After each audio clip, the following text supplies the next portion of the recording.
একদিন সন্ধ্যার সময় গার্মেন্টসের কাজ শেষ করার পর আমি বাড়ি ফেরার প্রস্তুতি নিচ্ছিলাম।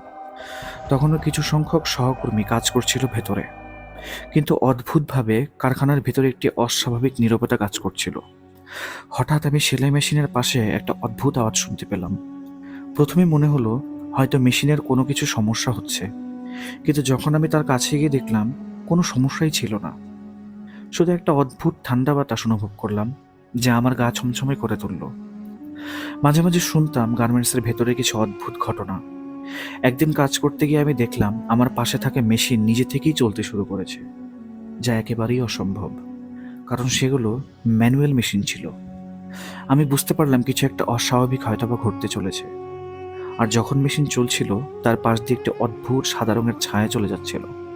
আমি মনে মনে ভেবেছিলাম আমি হয়তোবা খুব ক্লান্ত, তাই হয়তো এমন দেখছি। কিন্তু ঘটনাটি চলতেই থাকে।